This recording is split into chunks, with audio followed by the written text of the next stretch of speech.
Hello everyone, ngasidi aina pujaragliba video se sangomdane dahi sunga haptana kamaina dahi semgadage haibasinebuko ado sise yamna simple trick nebuko habadi yam available oina phangba khoi yumda leba available oiba pot amana semba pot oidoinebuko ado mayam yeng daminarase aduga aigi video se subscribe tawbidriba viewers singna subscribe tawsinbiramo aduga like comment share su dum tawbiramo buko ado mayam aigi video se yengminarase ado dahi se yam kana bane koi gi hakchang da yam immune system ka kanghat digestive system da yam na kana ba piba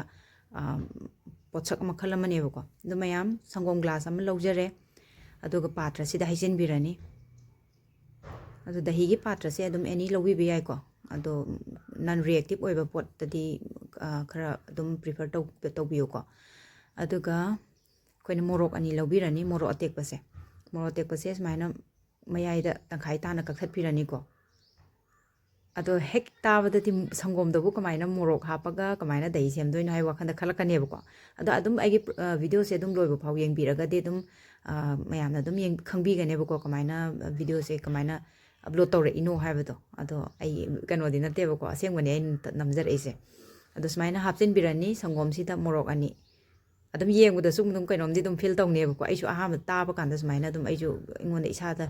asi hai sangom sida bu kamaina morok ka kamaina mangge si ka haptoino ne khalle ko ado mangge si su smaina koi ariba de ne ko ariba se lobirani aduga mayai di yawriba maru se lokthok piroba aduga maku gi asinba saruk se sijineba koina sijina doise sise ado sangom sida hapjin birani aduni hek tabati yongone morok sangom dabu morok ka kainoga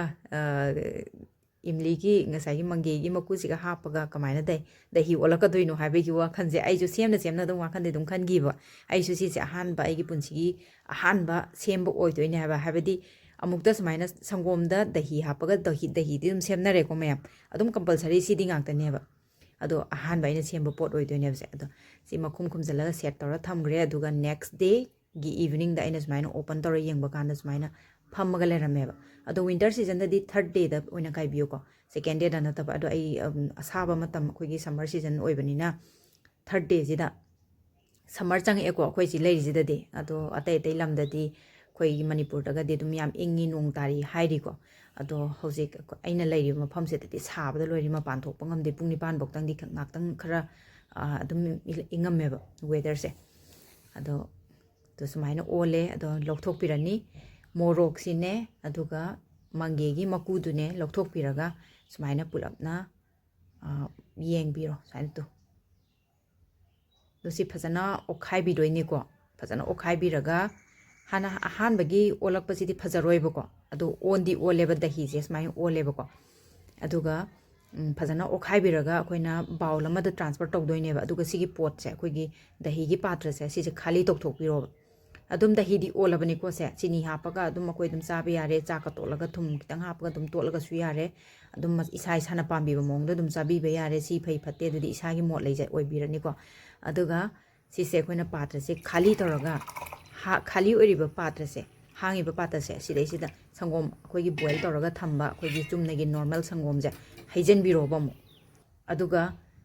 hojik chemi ba dahi se si se kitang ka smaina hapaga amu ot biro phajana ot pirani sidi makhada pakpadusu loina phajana ot pirani aduga otlaga sisu makum khumjala thamgrani ado mayam to next day da ina check to matam da sumaina lerame do yamna phajana mawong tana dahi se olaga lerame ko ado mayam dahi leite dahi sembada koi dahi yaudragadi kamaina semni na wakhando pikthabi garanu aigi video se yengbiraga amtang try tawbiyo aduga mayamna aigi video se kanai hai taragadi subscribe ti amtang di tawbiramo aduga like comment share su tawbiramo ado mayam yengbiriba video yengbiriba pumnamak poina thagat pa phongdok sari